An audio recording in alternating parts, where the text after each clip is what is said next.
Good evening, dear friends, and welcome back. I'm so glad you're here. Your time means everything. It warms my heart to know these mysteries bring comfort and a little thrill. If you haven't already, do subscribe.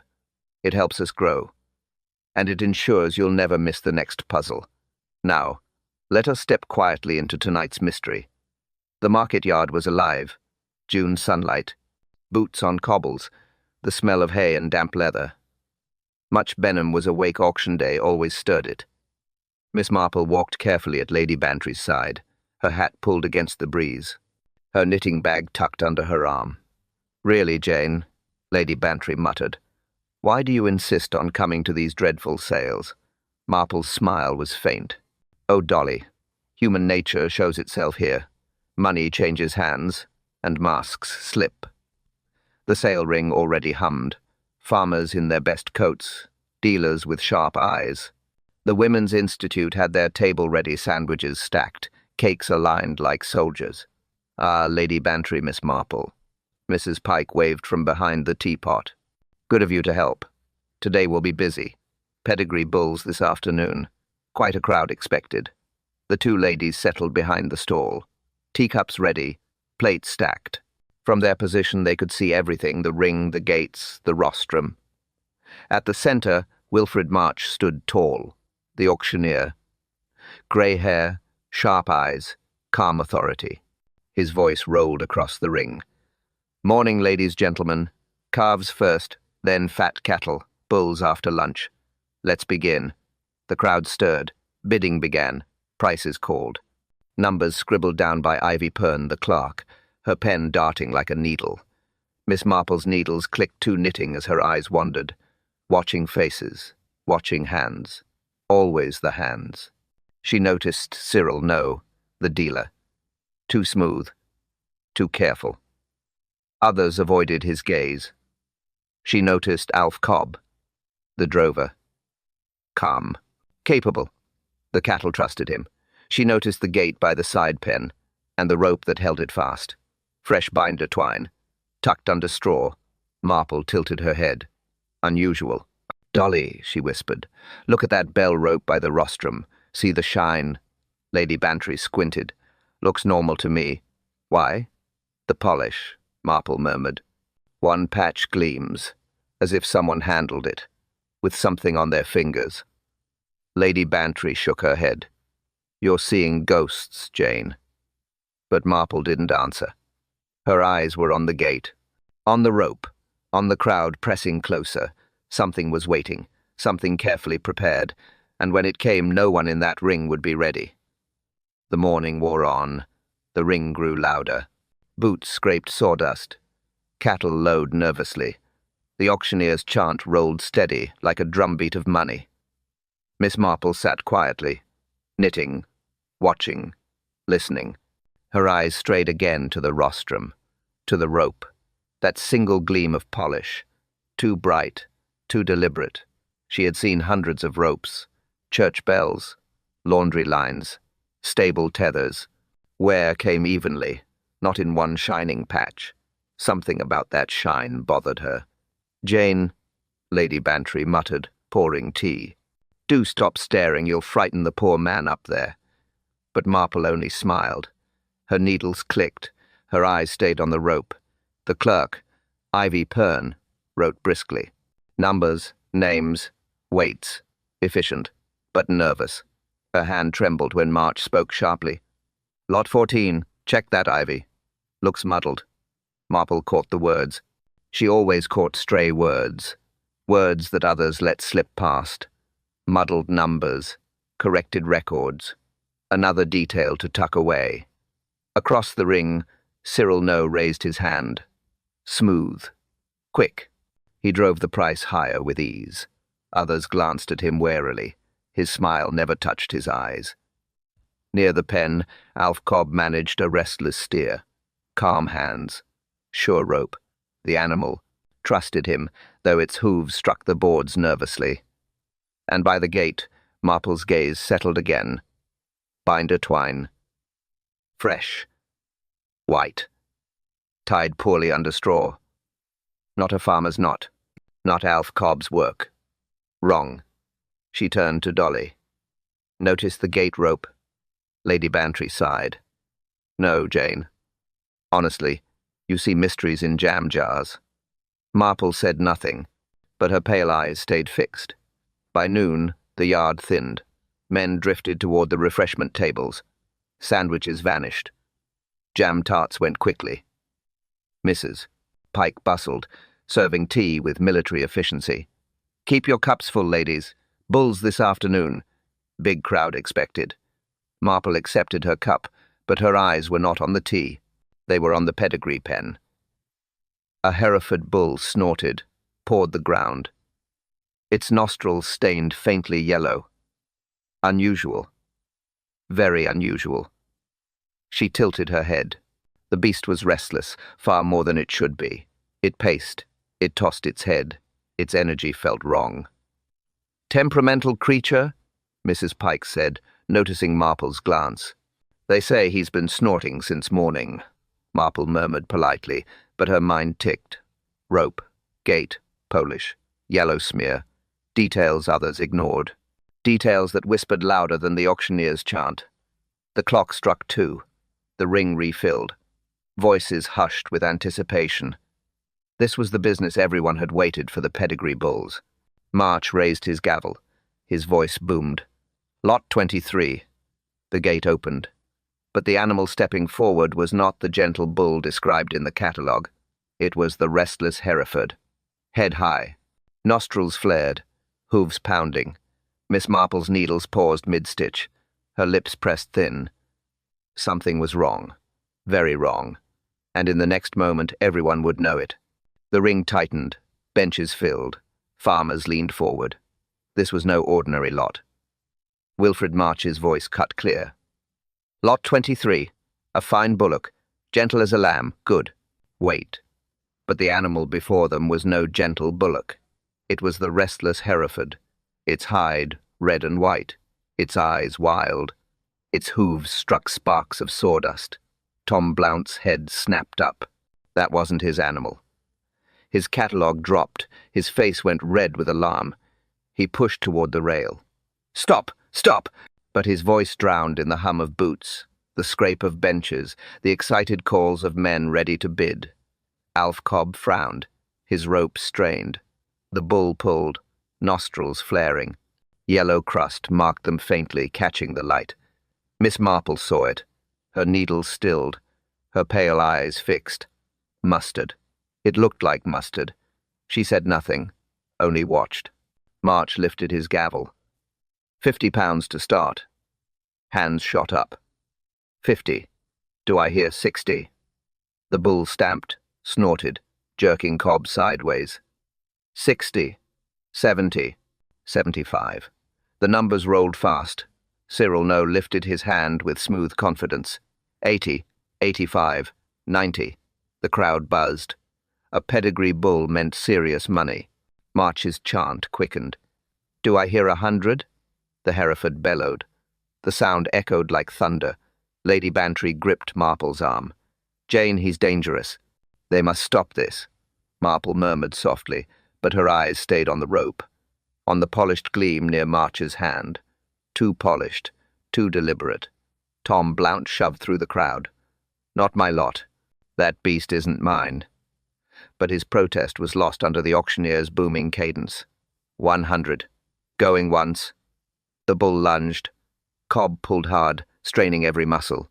The ring shook with the animal's fury. Going twice. The gavel hovered. March leaned forward. The bell rope glinted in the afternoon light. Marple's lips pressed tight. She knew. Something would happen now. The gavel struck wood. A sharp crack. The bell rang, and in that instant the gate flew open. It didn't swing gently. It slammed with the force of a hammer, straight across the ring, straight into March's legs. He toppled, a cry torn from his throat, lost in the roar of chaos. His body hit the barrier with sickening force, then silence only broken by the Hereford's rage. The bull charged, eyes wild, head down. Cobb threw himself between the beast and the fallen man. Hook catching, rope straining. The crowd scrambled to the rails. Men shouting. Boots slipping. "Get the gate," someone yelled. Hands grabbed, wrestled, shoved it back. The Hereford bucked, foam flying. "Doctor." Haydock rushed forward, his pipe flung aside. He bent to march, hands moving quick. Practiced. The auctioneer lay still. Too still. Inspector Slack barged in, notebook already in hand. "Gate failure," someone shouted. Beast got spooked. Poor man never had a chance. Slack scribbled, nodding. An accident. Tragic, but an accident.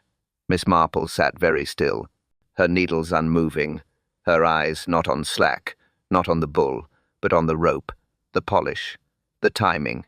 Accidents didn't happen like this, not with such precision. She folded her knitting, her mind already working, and as the crowd whispered accident, she whispered to herself, "No, murder." The ring emptied slowly. The bull dragged away. Its bellow faded into the pens. Silence fell, thick and uneasy.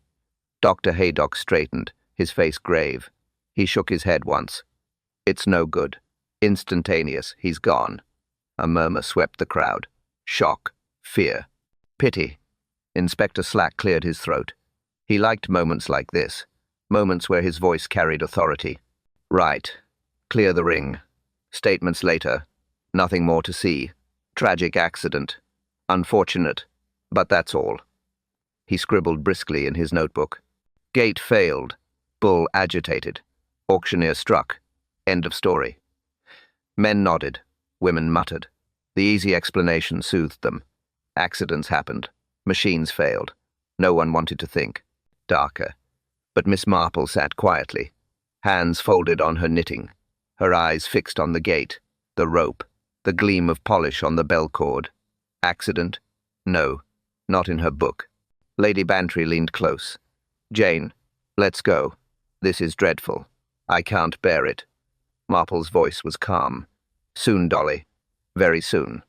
Her eyes moved across the scene, to the gouge in the rostrum where the gate had struck, fresh, deep, too forceful for any natural slip, to the smear on the bull's nostrils, yellow, unmistakable, something no one else seemed to notice, and to the rag half hidden by straw near the rail, soaked, greasy. Its scent carried even here. Mustard. Her lips pressed thin. A beast driven mad by mustard on its nose. A gate tampered with soap and twine. A bell rope prepared to trigger the collapse. No accident. A design. An engineer's murder, dressed as misfortune. Slack's voice broke her thoughts. "Right then. Names, statements, move along." He waved the crowd like cattle. Already satisfied. Already done. Marple's eyes narrowed. Inspector Slack was too quick. Too eager to settle on the obvious. It comforted him. It made his job tidy. But murder was never tidy. Mrs. Pike bustled near, clutching teapots. Her cheeks flushed. "Such a tragedy. Poor Mr. March. Always so careful. I can't think how such a thing could happen." Marple's tone was gentle. "Yes, so very careful. Almost too careful for this." Mrs. Pike frowned but hurried away. Her hands shook as she stacked cups. Lady Bantry touched Marple's arm. "Jane, you're worrying me. You don't think?" Marple's eyes stayed on the rope, on the gate, on the rag in the straw. "I think, Dolly," she said softly, "we have just seen murder done. And in the shadows of the market hall, someone shifted, listening, watching, because they knew the old lady had noticed too much. The ring had emptied. Only scraps of sawdust and broken whispers remained. The air hung heavy, carrying the echo of panic. Inspector Slack stood at the far side, puffed up, questioning half-hearted witnesses, his tone brisk, his notebook fat. Satisfied already. Too satisfied. Miss Marple didn't go home. She moved slowly around the ring, like an elderly woman stretching her legs. But her eyes worked sharply. Nothing escaped. Her gaze fell on the base of the rostrum. They're partially hidden by a support beam, a rag, greasy, crumpled, discarded in haste. She bent, fussing with her knitting bag, and her fingers brushed it. The smell rose instantly. Sharp, pungent, unmistakable. Mustard. Not the soft kind from sandwiches. The hot, stinging kind. The kind that clears noses and waters eyes. She straightened, calm as ever. Her mind raced. A bull's nostrils marked with yellow, a rag soaked in mustard left behind. Cause and effect. Plain as day. Her lips pressed thin. It was a cruel trick. Simple. Effective. A bull maddened beyond control, driven to frenzy at the exact moment needed. She tucked her gloves neatly into her bag. Anyone watching would see nothing more than an old lady adjusting her belongings. But in her heart she knew this was no accident. This was deliberate provocation. She walked along the barrier, her eyes narrowed again, there on the gate cheek. A faint smear, yellow, the same sharp hue. Someone had handled mustard, then touched the latch, a clumsy trace. But damning. She brushed the wood lightly with her fingertip. Sticky, yes. Mustard again. Jane. Lady Bantry called, clutching her handbag, pale still. Do come away. The sight of that body. Oh, it's too dreadful. Marple nodded gently. In a moment, Dolly. Her eyes lingered on the wood, then drifted back to the rag still lying half-hidden. A reckless killer had been at work, reckless enough to leave their tools behind. Dr. Haydock emerged, closing his bag with a snap. Instant death, he told Slack. No pain. Quick end. Slack grunted. All right then.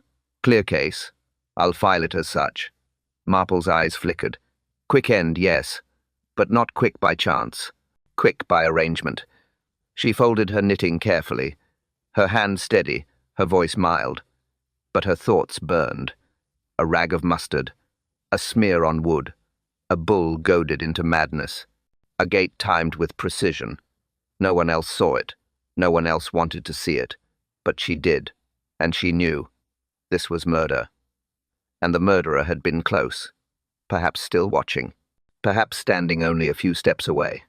Waiting to see if anyone else had noticed. The market yard smelled of rain. Damp straw. Grease from lorries. The quiet hum after tragedy. Miss Marple walked slowly, Lady Bantry at her side. Dolly fussed with her umbrella. Really, Jane? Why must we come back again? It's morbid. Marple's smile was faint. Not morbid, my dear. Necessary. Her eyes roamed the pens. Men moved cattle. Ropes strained. Gates clanged. Work went on. She spotted Alf Cobb near the ring. Rope coiled in his calloused hands. His jacket marked with blue rattle. His face calm, solid. Marple approached. Mr. Cobb, forgive an old woman's curiosity. That gate yesterday, it failed so strangely. Would you show me how such ropes are usually tied? Cobb blinked, then nodded. Course, miss. Been doing it 40 years. Never known one to slip. He picked up a length of rope. His fingers moved quick. Practiced. Twist. Loop. Knot. This is a cow hitch. Holds firm. Never gives. Marple leaned close. The knot neat. Interlocked. Tidy. Secure. As it should be. But yesterday, she murmured. That gate rope, it didn't hold. Cobb's face darkened. No, it didn't. And that bothers me. She tilted her head. Would you mind looking at the rope that was used? He frowned, but agreed. The constable fetched it from the office, still coiled awkwardly. Cobb took one glance and swore under his breath. This isn't right at all. His fingers traced the knot. Slippery hitch, sailor's trick, comes loose under pressure, not for cattle, never. Marple's eyes sharpened. A sailor's knot, you say? Yes, but wrong for livestock. Dangerous. Whoever tied this knew ships, not stock. He tossed the rope down in disgust. Deliberate, miss. Someone meant that knot to fail. Marple bent, lifting the rope lightly. Her nose caught another scent. Faint, black, coal dust, ground into the fibers. She tucked the observation away. Len Ford, the lorry driver, his hands always black. But too neat, too convenient. Planted evidence. Her mind ticked. Someone had tried to point blame at Ford. But the knot itself betrayed ignorance. No real sailor would tie it wrong, only someone pretending. She folded the rope gently, her voice calm. Thank you, Mr. Cobb. You've been most helpful. Cobb shook his head grimly. I'll tell you this, miss. That knot was murder. Plain and simple. Lady Bantry clutched Marple's sleeve as they walked back. "Jane, you frighten me. All these little things you notice. Do you truly believe?" Marple's voice was quiet. "I believe someone planned it, Dolly, down to the last detail. And they're clever enough to hide behind false trails." Her eyes turned toward the market office, toward the paperwork, the rag, the rope. "And clever enough," she whispered, "to strike again if we don't stop them." The Women's Institute tent was busy again. Steam rose from the urns. Cups clinked, cakes vanished fast. Miss Marple sat quietly at the edge.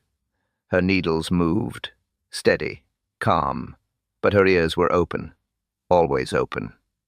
Beside her, Lady Bantry muttered, "I don't know how you stand this, Jane. Everyone chattering as though a man hadn't just died here yesterday." Marple's smile was faint. "People talk, Dolly. Talk is often more revealing than silence." Mrs. Henderson, formidable behind her jam tarts, leaned closer across the table. Her voice dropped, just enough to carry. "Strange business, wasn't it? And poor Mrs. March, imagine, a widow overnight." Her words pricked the air. Others bent ears to listen. Marple said gently, "Yes. Very sudden. Most tragic." Mrs. Henderson nodded, lowering her voice further. "But sudden deaths do bring truths to the surface. I've heard whispers, you know, about Mr. March's dealings." Lady Bantry stiffened. "Really, Mrs. Henderson, it's hardly the time." But Henderson pressed on. "They say he had enemies, dealers who didn't like his rules, and women who didn't like his charm." Marple's knitting slowed. Her tone stayed mild. "Oh? Women?" Henderson's eyes gleamed. "Mrs. Pike said she saw him too close with Ivy Pern last month. Too close, if you ask me. And Mrs. March, well, she wasn't blind. She may have smiled, but she saw everything." A ripple of interest stirred among the listeners. The word widow carried weight. It suggested motive, jealousy, resentment. Young Billy Thornton appeared at the flap of the tent, a boy with ears sharper than sense. He blurted, "I heard Mrs. March arguing with him last week. By the pens. Said he was shaming her. Said he'd pay for it if he didn't stop." Gasps fluttered through the women. Mrs. Henderson clucked. "There, you see. A widow with anger in her heart. And now she's free." Lady Bantry bristled. "Billy, don't repeat such dreadful tales." But Marple's eyes narrowed slightly. The boy's story fit, not proof, but a thread, and threads mattered. The tent filled again with chatter. Cups rattled. Rumors spun like wool on a wheel. Marple gathered her knitting, her voice low. "Dolly, did you hear that?" Lady Bantry frowned. "Of course I heard. A scandalous suggestion. And you know how people gossip."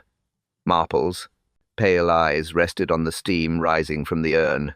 Sometimes gossip is smoke. Sometimes it is fire. She rose slowly, thanking Mrs. Pike for the tea, her hands folded neatly, her mind ticking. Enemies in business, whispers of jealousy, a widow's quarrel. Each word another stitch in the pattern. As she stepped into the yard, the rain began again, cold, thin, and across the cobbles, Mrs. March stood alone, her black dress stark against the grey, her face pale, her eyes watching Marple, unblinking. The widow turned away without a word, and Marple felt it deep in her bones. The whispers were not idle. They were dangerous. The Women's Institute tent was quieter now. Rain tapped softly against the canvas. Plates stacked, cups drained. But Miss Marple lingered. Mrs. Pike bustled at the table, gathering cutlery. Her apron smudged with jam, hands busy, lips tight. "Dreadful business yesterday," she muttered. "Still, we must carry on. Tea doesn't pour itself." Marple smiled faintly. "Yes, carrying on often hides what people wish forgotten." Pike frowned, not understanding. She lifted a tray, then paused. "Odd," she said. "One spoon missing. We laid 20. Only 19 back." She searched the table, the urn, The plates. Nothing. Marple's needles rested.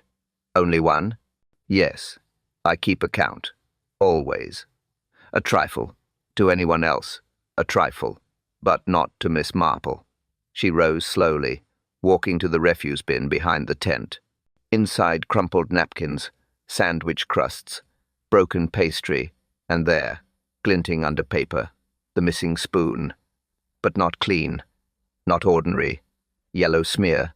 Mustard. The sharp scent unmistakable. Her eyes narrowed. Someone had used the tea-tent spoon to lift mustard, to smear it on the rag, on the bull's nose, and then hidden it, careless in haste. She slipped the spoon into her handkerchief, folded it neatly, placed it in her knitting bag. Lady Bantry returned. Umbrella. Dripping. Jane, do hurry. You'll catch your death poking in bins. But Marple's voice was calm. Dolly, the smallest things matter. They always do. Bantry sighed. You and your small things, what does a spoon prove? Marple's eyes glinted. It proves that the killer was here. In this tent. Among friends. Misses. Pike bustled back, still muttering about shortages. Mind you, Ivy Pern came by before the sale. Asked for mustard. Said March liked it with his sandwiches. I thought nothing of it. Marple's head tilted. Did she indeed? Yes. She took the jar. I lent her a spoon. Marple's mind ticked. Ivy with mustard. A missing spoon. A rag in the straw. But Ivy's hand had trembled too much. Her eyes too fearful. Not a planner. Not cold enough. No, someone had used her. Made her fetch what they needed. Left her guilt to stew. She folded her knitting again. The spoon weighed heavy in the bag. More damning than paper. More telling than gossip. She whispered to Dolly.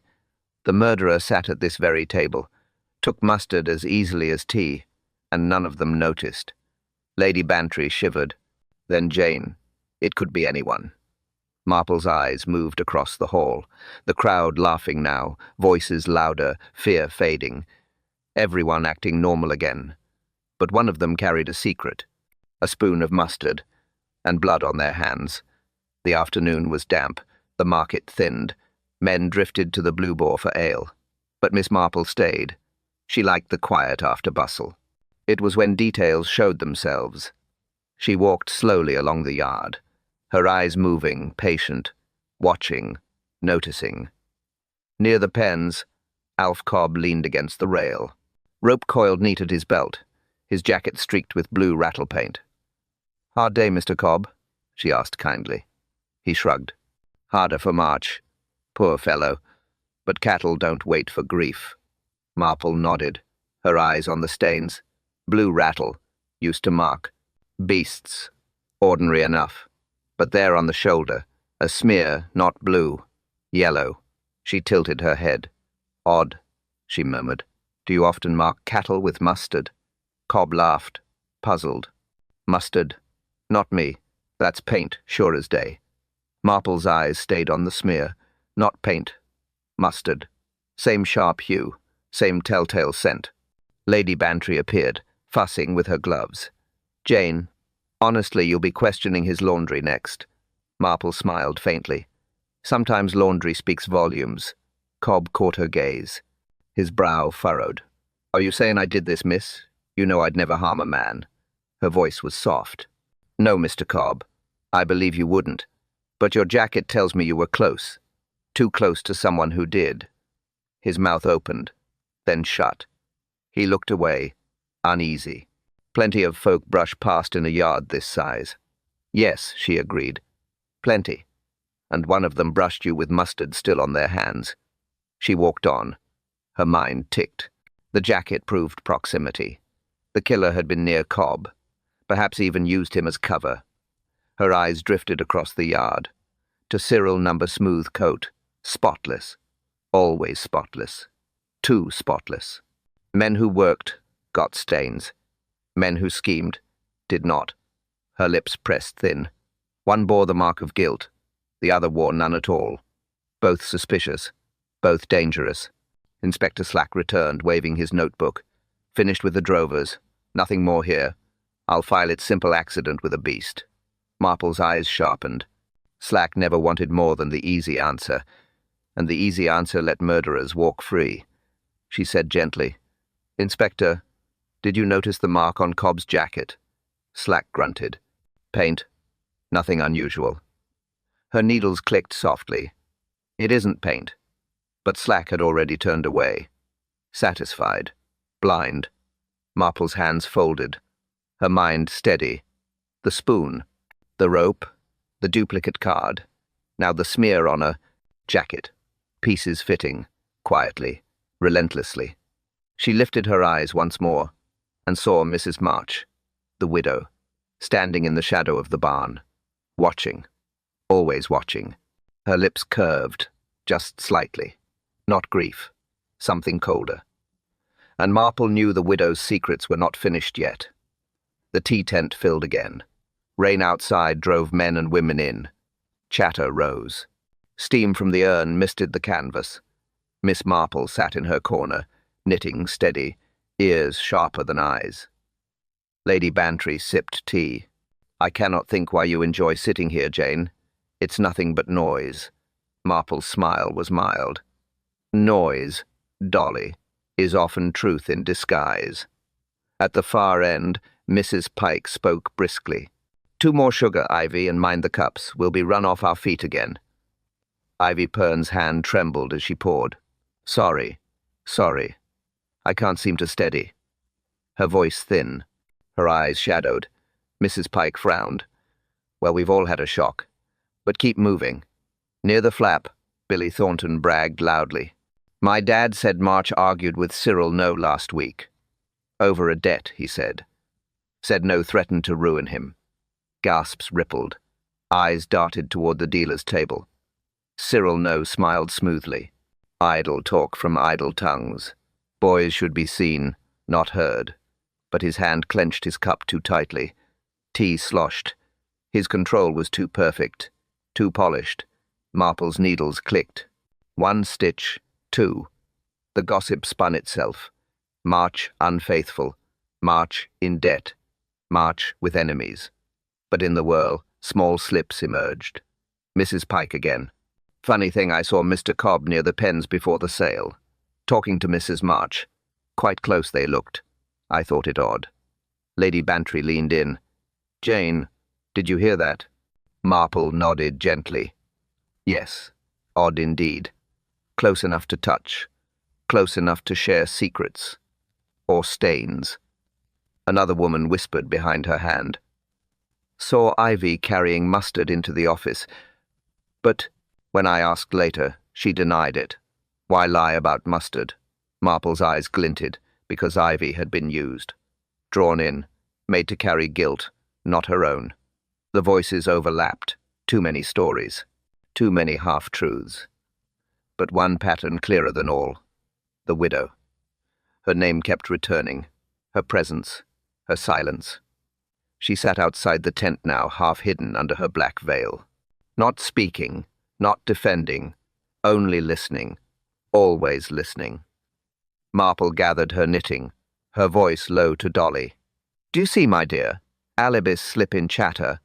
Guilt seeps through ordinary words." Lady Bantry shivered. "You mean one of them just confessed?" Marple shook her head. "No, not confessed, but betrayed themselves, all the same." She rose, her bag tucked close, her eyes fixed beyond the tent flap. The widow was gone, vanished into the rain, and Marple knew where the widow walked. Danger followed. The rain eased.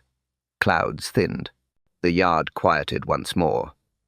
Miss Marple walked slowly back toward the ring. Lady Bantry trailed after, umbrella dragging in the mud.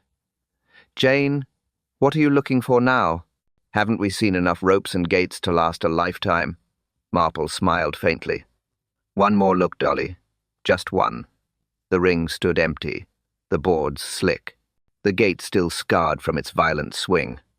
Marple bent, her gloved hands brushing the latch, her eyes sharp. Not the dreamy eyes of an old woman, the eyes of a hunter. The hinge groaned when she pressed it, but it shouldn't have moved at all. Alf Cobb came near, rope over his shoulder. "You're back again, miss?" Can't keep away. Marple nodded politely. Mr. Cobb, would you indulge me? Show me how this gate ought to stand. He frowned, but obliged. His strong hand set the latch. He pressed the bar home. The gate held firm, solid, as it should. Then she touched the hinge again, lightly, and it slid, too easily. Cobb's brow furrowed. That's not right. This hinge was greased. Fresh, too. No drover wastes grease on a pen gate. Never. Marple's fingers lingered on the wood. A slick sheen, oily, mixed with something sharper. Soap. Her eyes narrowed. Grease and soap together, enough to weaken the hold. Enough to send the bar flying when the bell rope was pulled. Cobb's face darkened. Deliberate. Yes, she said softly. Planned. Lady Bantry shuddered. Jane, this is dreadful. You mean someone set it like a trap? Marple's voice was calm. Yes, a trap disguised as an accident. Precise timing. One pull of the rope, and the gate would swing free. She stood, brushing her gloves, her knitting bag secure at her arm. It was never chance, Dolly. It was execution. Cobb spat into the mud. I'll tell you this. Whoever did it knows more than cattle, knows mechanics, knows timing. That's not drover's work. Marple's eyes moved across the yard. Not at the drovers, not at the clerks, but at the ones who watched, who smiled too easily. Cyril No, polished as ever. The widow, pale behind her veil, and Ivy Pern, trembling still. Too many threads, but one knot tied them all. Marple turned, her eyes on Dolly. This gate wasn't meant to hold. It was meant to kill. She looked back once more. At the latch. At the scar on the rostrum. At the path where March had fallen. Her voice lowered, sharp as the click of her needles. And the hand that set it loose is still here, watching us. The market office smelled of ink and damp paper. Stacks of catalogues sagged on the table. Loose slips fluttered in the draft. Miss Marple entered quietly, Lady Bantry behind her. Inspector Slack leaned over Ivy Pern, his pencil stabbing. Just sign here, miss, to confirm your records. That'll be the end of it. Ivy's hand trembled. Her pen scratched weakly. Her eyes filled with panic. Marple's voice was gentle. Perhaps we might look at the cards. Again, Inspector. For accuracy's sake. Slack scowled. Cards are cards. You always complicate matters. But Marple's pale eyes rested on the stack. She picked one up. Lot 23. The handwriting neat. Too neat. She studied the strokes. The F in fat. The R in red. The letters tidy, careful, unnatural. Not Ivy's hand. She had watched Ivy write quick, nervous, hurried. This card looked deliberate, practiced, almost rehearsed. She turned it toward Ivy. Is this your writing, my dear? Ivy flushed. Ivy. It looks like mine, but it isn't. I never made the tail so long. I never looped my F like that. Slack grunted. Close enough. You probably forgot. But Marple shook her head. No, it is an imitation. A forgery. Lady Bantry leaned closer. Jane, how can you tell? Marple's smile was faint. Because real handwriting has flaws. Smudges, hurried strokes. This has none. It is too perfect, too neat. She pointed to the ink. See? No blotting, no variation. As though someone slowed down trying to copy. Ivy whispered broken. He told me it was just a correction. Mr. No said March wanted it that way. He said I mustn't question. Her eyes widened, frightened. I thought I was helping. Slack scribbled. Now we're getting somewhere. But Marple's eyes stayed on the card. Not on Ivy. On the hand that forged. A hand that wanted Ivy blamed. She picked up another slip. A weight record. Lot 23 again. Altered. The 3 rubbed faintly. A 5 written above. Neatly curved. No drover's quick scrawl. A clerk's hand, but too careful. She murmured. Once again. Too neat. Slack folded his notebook. Well, forgery or not, it doesn't matter. March is dead. Case closed. Marple's voice stayed calm. But it matters greatly, Inspector, because forgery means intent, Intent means planning, and planning means murder. Her eyes lifted to Dolly. And someone clever? Enough to forge handwriting is clever enough to forge an alibi. From the doorway, Cyril No appeared, his coat immaculate, his smile smooth. "Ah, ladies. Still discussing trifles?" His eyes flicked to the card in Marple's hand, just for a second, but enough. Her needles clicked once. Soft, sharp, she knew. He feared the card, and fear was always the truest handwriting of all. The rain stopped. Puddles glistened in the yard.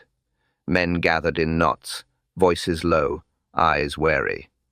Miss Marple moved quietly among them, not noticed, not questioned. Just an old lady with knitting, but her ears caught every word. March was crooked, one farmer muttered. Charged extra fees. Took his cut twice over. Bound to make enemies. Another shook his head. No, it was the widow. Everyone knows she'd had enough of his wandering eye. Stood to gain most, too. A third leaned closer. I tell you, it was No. Always too smooth. Always too ready with money. March crossed him once he'd not forgive. The murmurs grew. Names tossed like dice. Blame shifted with every whisper. Lady Bantry tugged Marple's sleeve. "Jane, this is gossip. Nothing more." Marple's smile was faint. "Gossip, Dolly, is the smoke of fire. One must only see where it drifts most thickly." "By the pens," Alf Cobb argued with a drover. "Don't you put my name in it. I've worked here 20 years honest. I never tampered with no gate." But the drover shook his head. "Then how'd your jacket get smeared? Answer that." Cobb's face reddened. His fists clenched, but he had no answer. At the tea tent, Mrs. Pike whispered fiercely, "Mark my words, Ivy knows more than she lets on. Always hanging about March's desk. Always red-eyed lately. If anyone fiddled papers, it was her." Ivy, pale nearby, flinched at the words. Her hands trembled so hard she spilled a cup. Marple's eyes softened. Poor child. Not guilty, only used. She moved past the cluster of farmers near the gate. One voice cut clear. March owed money. Big money. Who would lend but Cyril No? And who would collect by force if it came to it? Same man. The others nodded grimly. The story fit. Too neatly. Marple paused. Her eyes flicked to No. He stood apart, coat spotless, smile fixed, but his ears strained, listening to every word. And when he caught her gaze, he smiled again. Thin, cold, as if to say, "Yes, let them talk. None can prove a thing." Lady Bantry whispered, uneasy. "Jane, this is turning ugly. Everyone accusing everyone. How do you ever sort truth from it?" Marple's needles clicked once. "By listening not to the loudest, Dolly, but to the quietest." Her eyes turned to the widow. Mrs. March sat alone, under the eaves of the barn. Her veil lowered, her hands folded. Silent, too silent. The crowd accused everyone but her, and yet her name was the one that returned, again and again, in whispers. Marple folded her knitting, her voice soft. "Dolly, the louder the murmur, the closer the truth. And this murmur keeps circling one shadow." The widow lifted her head suddenly, her eyes locked with Marple's, cold, unblinking, and for the first time, Miss Marple felt it not sorrow, not fear, but challenge. Evening shadows stretched across the yard. The market was nearly empty. Only a few men lingered, voices hushed. Miss Marple walked slowly toward the office, her knitting bag tucked close, her mind sharper than ever. Lady Bantry hurried beside her. "Jane, what are you planning? You've had that look all day, the look that frightens me." Marple's smile was faint. "Only a small experiment, Dolly. Sometimes one must test truth the way one tests yarn. Pull a thread and see what unravels." Inside, Ivy Pern sat slumped at the desk, tired, defeated, her blotched eyes fixed on nothing. Marple spoke kindly. "My dear, would you do me one favor? Copy this slip again. Write it just as you always do." Ivy hesitated, then obeyed. Her pen moved quick, nervous, messy. The letters uneven, Ink blotched. Marple studied the result, then laid it beside the forged card. Too neat. Too tidy. Different. Thank you, Ivy. That is all I needed. She turned to Cobb, waiting at the door. Mr. Cobb, would you mind tying this rope? As you always do. His fingers moved fast. Twist. Loop. Knot. Firm. Secure. Unmistakable. Marple nodded. Then she produced the tampered rope. The sailor's knot. She placed them side by side. Do you see the difference? Cobb's face hardened. Aye, that knot weren't mine. Never. Lady Bantry shivered. Jane, why all these little demonstrations? Marple's eyes glinted. Because I am setting a snare. Not for Ivy. Not for Cobb. But for the one who hid behind them. She gathered the suspects that evening. The widow. Cyril Nummer. Ivy Pern. Alf Cobb. Mrs. Pike, too, bustling nervously with her apron. Inspector Slack came unwillingly. Another of your parlor tricks, Miss Marple? I've work to do. Marple ignored him. She set the forged card on the table, the tampered rope beside it, and at the end the spoon still faint with mustard. Here are the tools of murder, she said softly, and here are those who had reason or chance to use them. Eyes darted, faces tightened. The widow's veil trembled slightly. Cyril No's smile thinned. Marple's needles clicked once, sharp in the silence. Tomorrow, I shall show which hand forged this card, which hand tied this knot, which hand smeared mustard on a beast's nose. Slack snorted. You'll have them confessing with your knitting needles, I suppose. Marple's eyes stayed calm. No, Inspector. With their own hands. The guilty cannot help but reveal themselves when the pattern is set. The group shifted uneasily. Suspicion swirled, but no one spoke. Marple folded her knitting neatly. Her voice, lowered, firm. By tomorrow evening the murderer will be caught, and they know it. Her eyes lifted, steady, unblinking. And across the table, one pair of eyes flickered just for an instant. Fear. The next evening, the market office was lit with a single lamp. Shadows stretched long across the wooden floor. Chairs scraped as the small company gathered. Miss Marple sat at the head of the table, knitting in her lap. Eyes calm, steady. Lady Bantry sat beside her, nervous fingers twisting her gloves. Inspector Slack leaned against the wall, arms crossed, expression sour. I don't see why this is necessary, he muttered. Case is simple. Accident. Nothing more. But no one echoed him. All eyes turned to Miss Marple. The widow entered first, her veil black, her step slow, but her eyes sharp beneath the lace. Cyril No followed. Polished boots, immaculate coat, smile too smooth. Then Ivy Pern. Face pale, hands twisting together, fear written in every movement. Alf Cobb last, sturdy, grim. Rope coiled on his belt. Marple placed 3 objects on the table. The forged card, the sailor's knot rope, the mustard-stained spoon. Gasps rose. Even Slack straightened. These, Marple said softly, are the marks of murder, and each of you here was touched by them. She turned to Ivy. You carried mustard into the office, believing it harmless, believing you were helping. Ivy's eyes filled. I didn't know. I swear I didn't. Marple nodded gently. I believe you.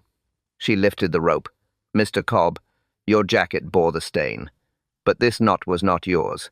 Someone brushed against you, leaving their trace. Cobb clenched his fists. I'd never. I know, Marple said. You were used. Like Ivy. Her eyes moved at last to the widow and to Cyril No. Which leaves us here. The widow's veil trembled. Cyril No's smile thinned. Marple's needles clicked once, sharp in the silence. One of you forged handwriting too neat for truth. One of you greased a gate that should not move. One of you planned death at the strike of a bell. The room grew still. Only the lamp hissed. Only Slack shifted, restless. Marple folded her hands. And tonight the murderer will show themselves. Her eyes lifted, clear, cold. and I shall reveal who killed Wilfred March." The room held its breath, every eye fixed on Miss Marple, every hand tight with nerves. She spoke gently. "Wilfred March's death was no accident. It was arranged. Carefully. Coldly." Inspector Slack grunted. "Proof, Miss Marple. Not fancy words." Her knitting needles clicked once. "The proof lies in these small things." She held up the spoon. "First mustard, applied to the bull's nostrils, enough to drive the beast into frenzy. The rag was found. Too clumsy, too obvious. A decoy. But this spoon, hidden in refuse, is real. It shows the act began here, in the tea tent."